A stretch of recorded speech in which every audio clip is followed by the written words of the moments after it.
All right, y'all. So we got a new episode of Interview with the Vampire. This season has been hit after hit after hit. Like, there have been no misses with the episodes so far, in my opinion. This episode is just as messy and chaotic as we all wanted it to be. So let's get right into it, shall we?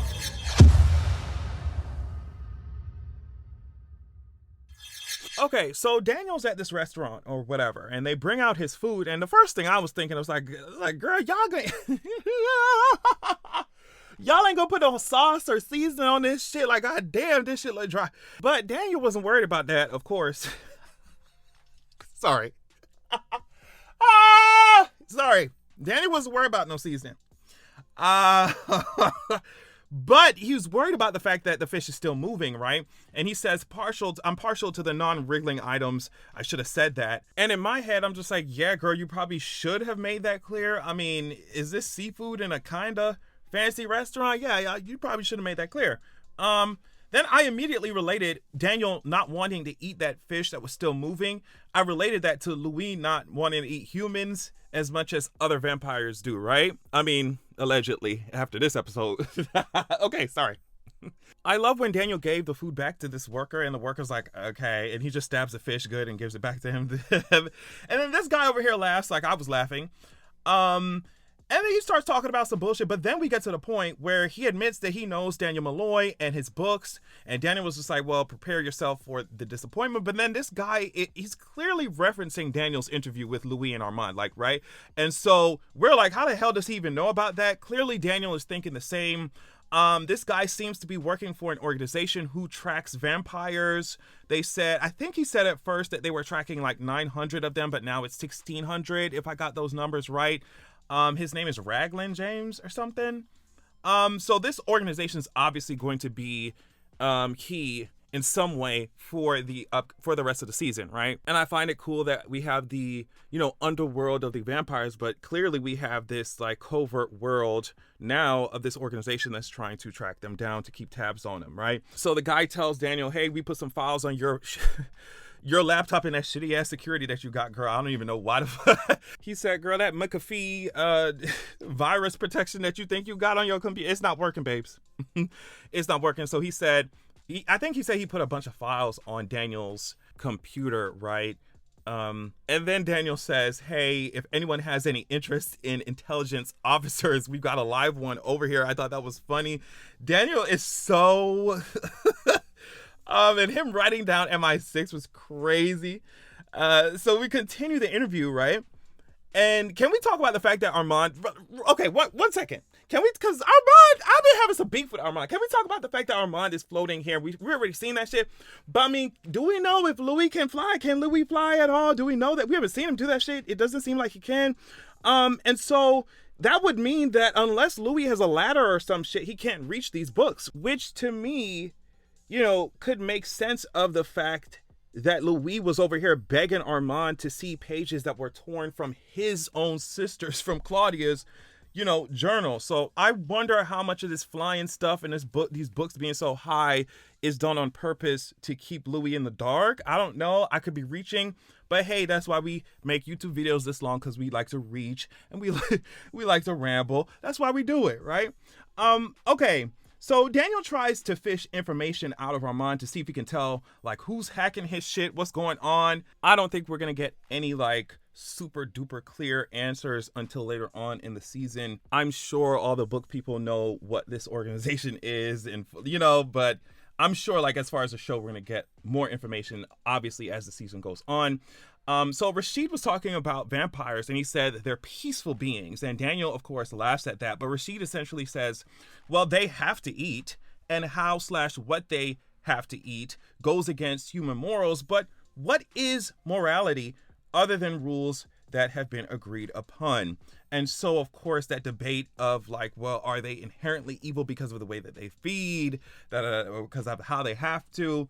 They touched on that debate a little bit. But then we moved on because, okay, right here, there was a moment here where Daniel's recording device was not picking up what Armand was saying. Go back and look at it, because like the red sound wave things on Daniel's computer was going all while Armand was talking, but during a specific sentence, like it didn't pick up what Armand was saying. So I wonder if that means he can mask his voice and prevent it from being recorded whenever he wants.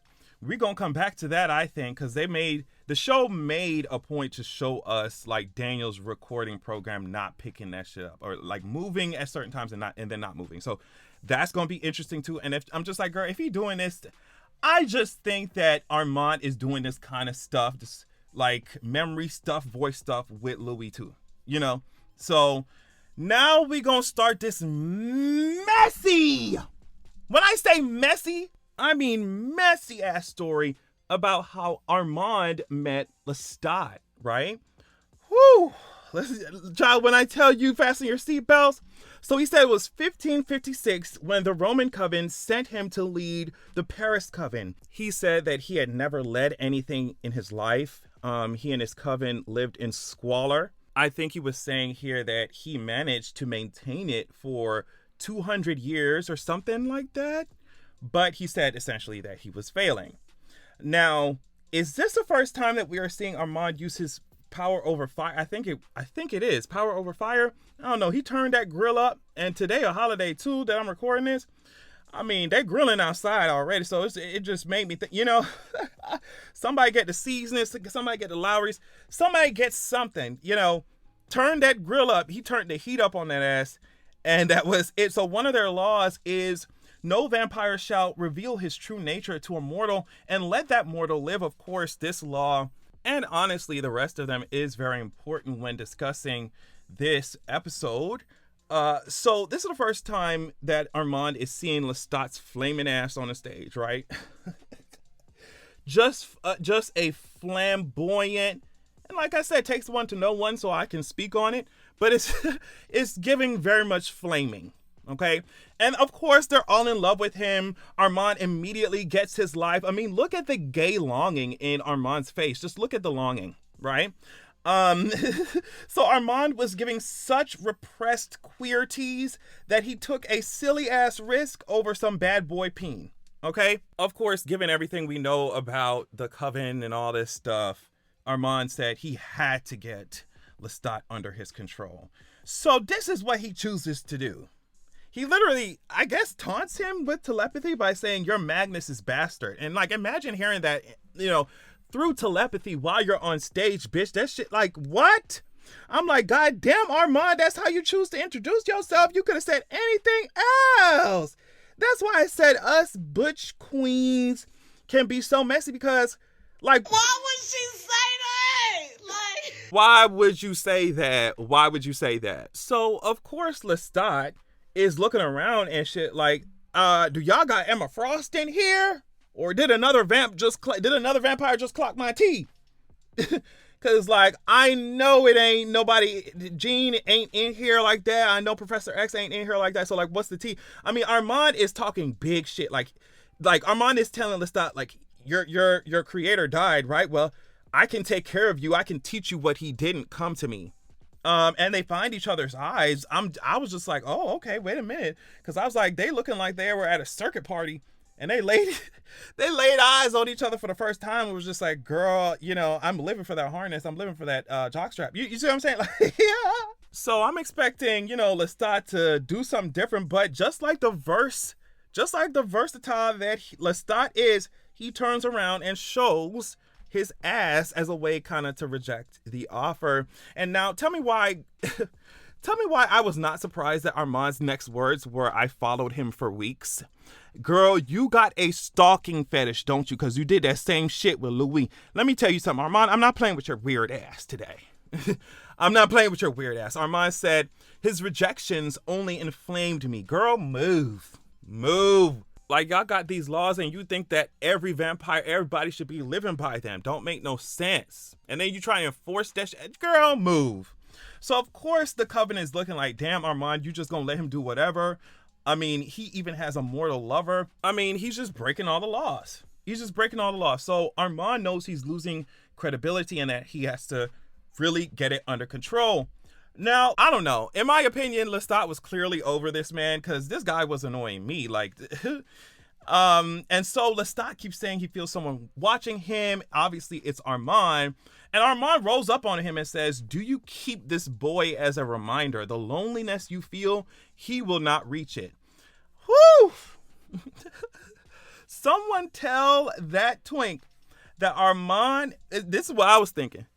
Clearly it was wrong because it's giving ghosting, but I was like, someone tell that twink that Armand is about to take his man. Like, that's crazy, right in front of you, girl.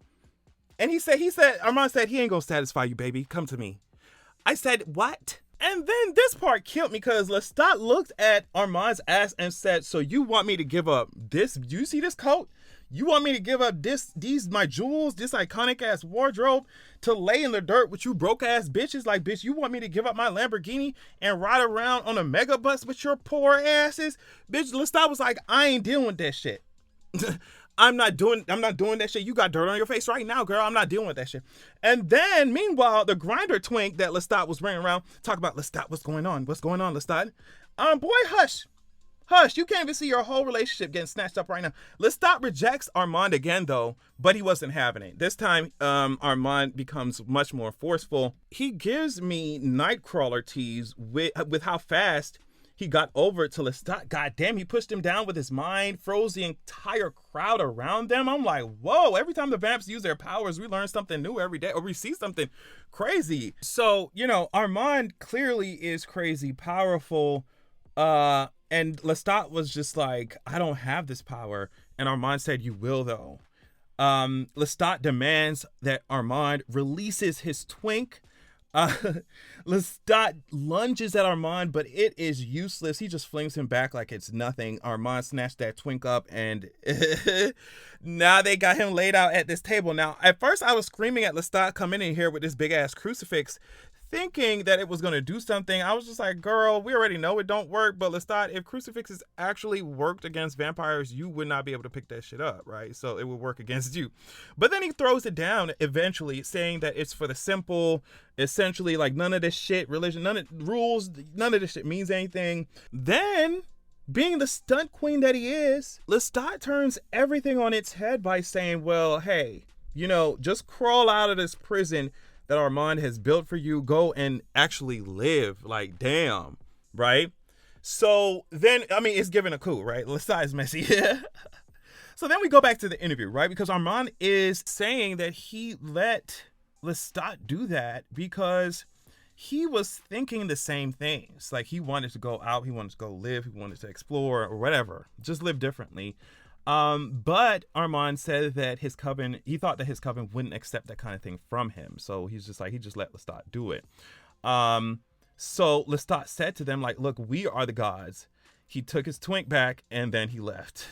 I was like, geez, leave it to Lestat to come in and turn that wig completely around. So eventually Armand said his children left to roam the streets of Paris, wreaking havoc. Some of his coven even offed themselves because they could not reconcile the life that they'd been living under Armand, while also like dealing with the facts of the life that, Lestat showed them was possible, right? So some of them just could not handle that. But also Armand said that he was suicidal as well, too, right? But then Lestat came to see him.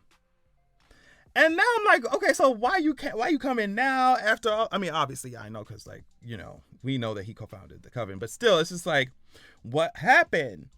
And so Lestat asks him, how do you make fire from air? How do you move objects with your mind? And then Armand just kind of chuckles. He was just like, you tried to turn your twink, didn't you?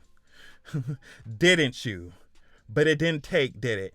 And Lestat didn't even have to answer verbally because we saw the look on his face. Like, girl, it did not even. It did not take. It did not work. And Armand and Lestat are over here having vamp feedings. Like, they are into it.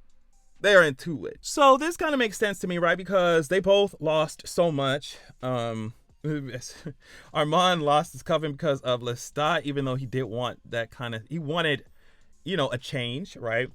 And then I think Lestat realized, like, well, at the end of the day, I really only have the vamps. Like, I couldn't turn my twink. Like, so it makes sense. So Lestat then says, I have an idea. And of course, that idea is for the coven, the theater coven, right? He says, well, all these humans are gathered here. It presents an opportunity. We can be as vampy and campy as we want to be, because that's what theater is. Anyway, he said you can live your lives not in the sewer, but from the balcony rail.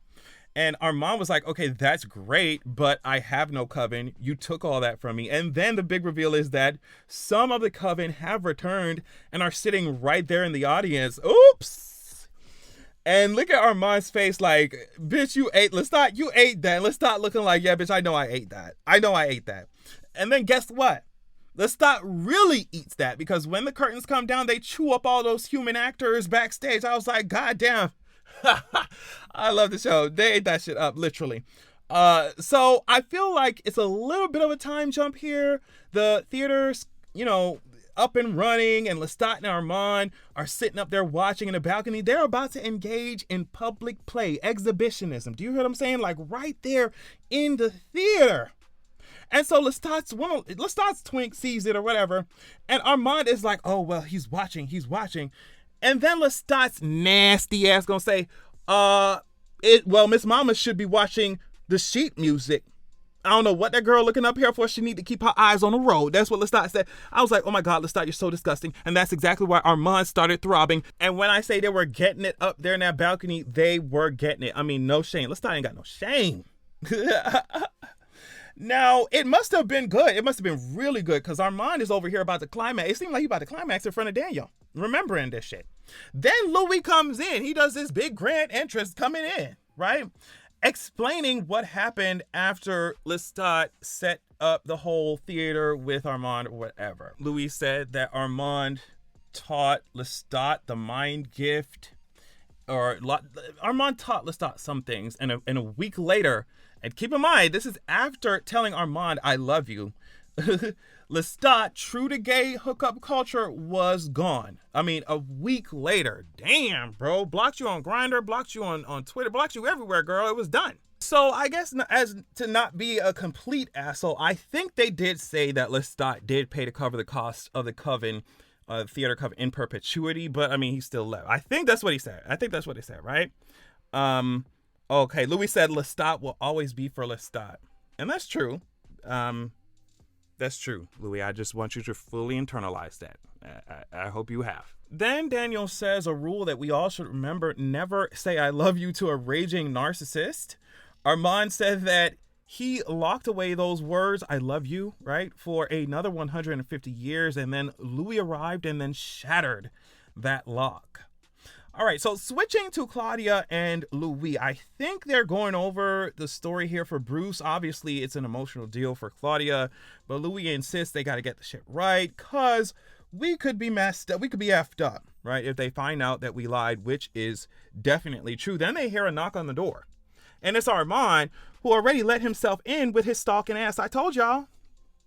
He said he claims the door was open, but I'm just like, girl, okay, don't just walk in my shit even if it was open. Like, stop playing with me. So apparently you can't even look coven leaders in the eye. Armand reprimands Claudia for that, and I'm just like, okay, not too much. Y'all got some weird, stupid rules that don't make any sense, child. Anything that reminds me of churchy things, too churchy, I'm automatically questioning it. Girl, move, because they don't like when you question shit in church, right? So, girl, move. You can't look someone in the eye while we're having a conversation, please. Please. And then Louis is smiling, and like, I get it, because Claudia's so eager to please, and she's so happy to be in the coven, and I'm sure Louis is happy that she's happy, but, I'm scared that they're going to take advantage of her eagerness and ignorance while Louis is over here smiling and shit. I know he's worried, but I'm just like, girl, things ain't looking too good right now. Even Armand says, once Louis asks him how Claudia's doing, Armand says she's taking the abuse in stride. So I'm just like, girl, it's not cute. It's not giving me nothing. It's not cute. Right? So Armand says the coven has grand designs for Claudia. I'm like, this ain't setting off no red flags. So I'm going to skip to the part where we get to the wet room, right? So the wet room is kind of how they clean up and store the bodies and shit. I love seeing the inner workings of the coven and how they take care of business. But at the same time, I'm just like, wow, y'all really got Claudia doing y'all dirty work. And I mean, that's why I don't like some of these organizations. It's just like, why do new recruits in your organization? I mean, even like some of the frats that I was seeing in my university, like, why is it that the new recruits have to be all doormats? It's just like, I hate that. I don't know. So this is how they clean up the bodies. I guess they got a bunch of rats and stuff to eat the bodies up. I thought for a second it was gonna be an incinerator like Claudia mentioned.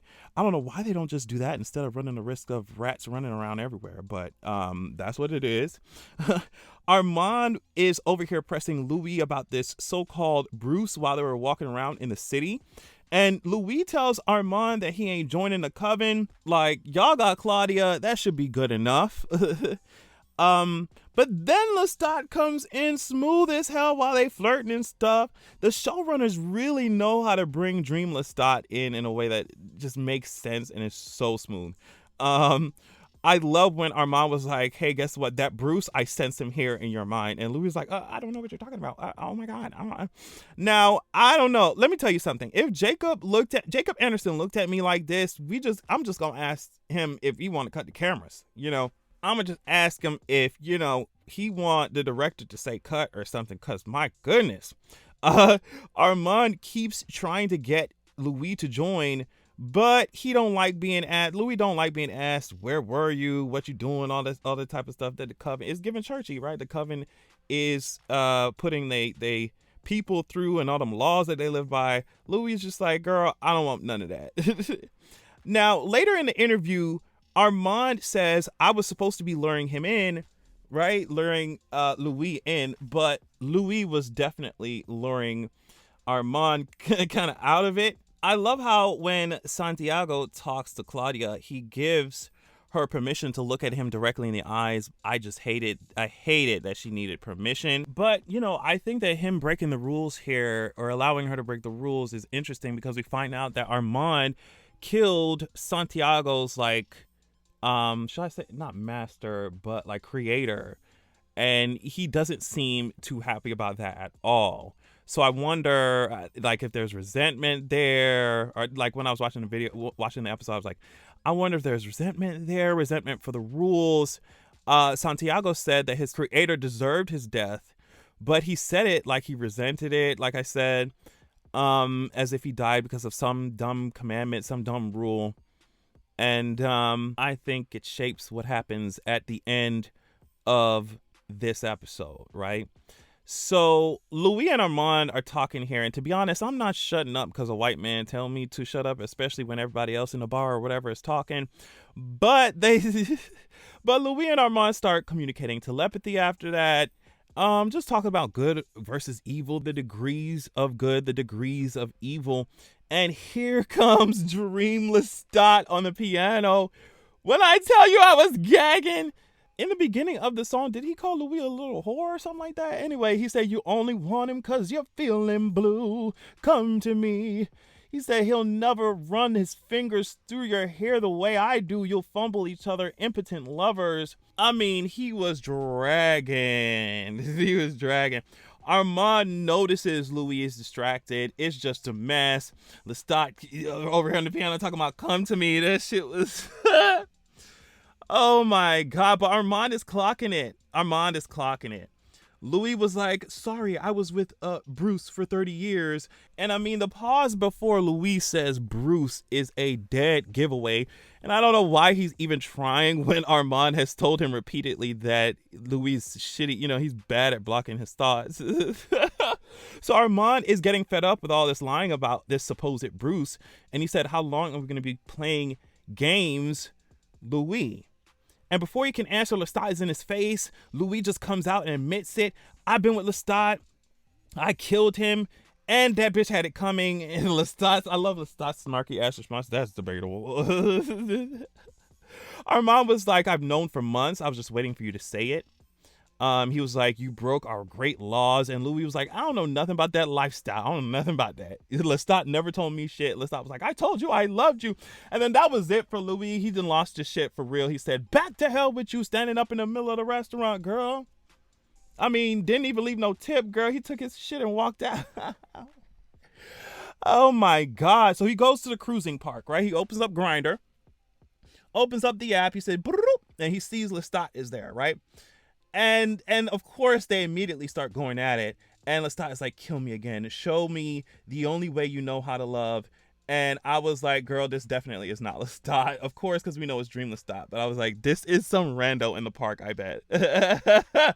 And sure enough, it was. He was smashing that head in. Like, that is so crazy. Louis is losing his shit. When he goes back home, he's losing his shit because he's trying to tell Claudia. Claudia brings up a good point. Lestat could have said, there's a beautiful coven out there. I know because I fucking founded it. But instead, he said the vampires out here are vicious. So she's like, girl, you know, he could have just said, well, no, everybody's fine. But clearly they're not. Louis is trying to tell Claudia that he killed the man. I'm sure he's trying to tell Claudia what happened in the park. As if she gives a damn about humans, right? Like she wouldn't give a damn.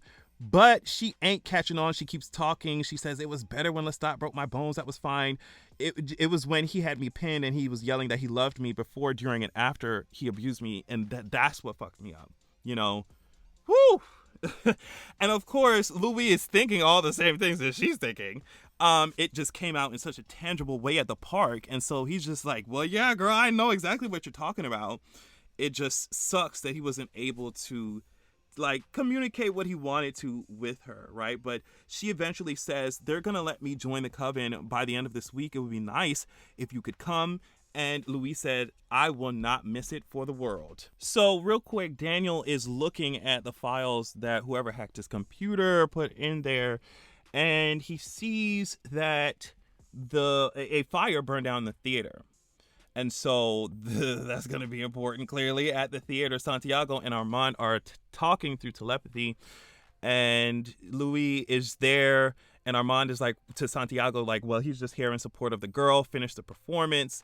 They're talking about the body that Louis left in the park. And Santiago was like, child, Louis did that shit. You can't control him. He will be the ruin of us. Do what you must. The coven wants to know what you intend to do with him. And Santiago must be thinking like, girl, you killed my maker over these rules and shit. So we supposed to let Louis slide? Like, come on now, let's get into it. And the entire coven looked at Armand like, all right, so what we gonna do? Like, we got to do what we got to do. And Armand says, after the ceremony, we will do what must be done. And that's exactly what happens. Now, they got Claudia here blindfolded in this chair. And I was like, oh, God, what the hell is going on? What's about to happen? Santiago reads Claudia in, since he's the youngest, and they start with the 5 laws, right? Each coven has his leader. Only he might order the working of the dark trick upon the mortal. The dark gifts must never be given to, they said, the crippled, the maimed, or the children. And then we switch to Louis and Armand. Louis is talking about, oh, I'm thinking about leaving Paris. Armand confronts him about the body and says, you know, you exposed us. Of course, the laws are no vampire must commit to writing the history of the vampires. No vampire must expose their true nature to a mortal and let the mortal live. No vampire must destroy another vampire because that power is relegated to the coven master. He must destroy those who break the laws. And Armand is just trying to say to Louis, like, girl, you got us in the open. You're breaking laws. It's over. Now, there's fire in Armand's hands while he's saying this. And I'm like, bitch, is giving Johnny Storm right now. Louis is like, I prefer if it wasn't fire. I hate that. He gets told that Claudia will die because you made her young. I'm just like, she's over here chewing these people's wrists up, not knowing that they plan on like killing her ass. But what's crazy about this is that as Claudia is like so happy about getting to where she got and getting into the coven, she gets her new scripts and she's like, wait, I play a little girl? And they say, yeah, well, girl, what you expect, honey? What you expect? They said you will play a little girl for the next 50 years. She definitely don't like that shit. She don't like that damn dress. She don't like that baby ass dress. She doesn't like any part of it. So I can't wait to see where that takes her. Louis is preparing for death at this point, I feel like, but Armand offers an escape. We realize they had walked him home. Armand tells Louis that he was also with Lestat, which is just so... And then they kiss. I'm like, girl, Armand goes into his apartment. It just seems like that's the moment where they decided, well, or Armand decided, well, I ain't going back to that shit. Especially because the coven, entire coven was looking at Armand like, so what do you want to do? It was almost like, well, I'm gonna give y'all Claudia and peace out.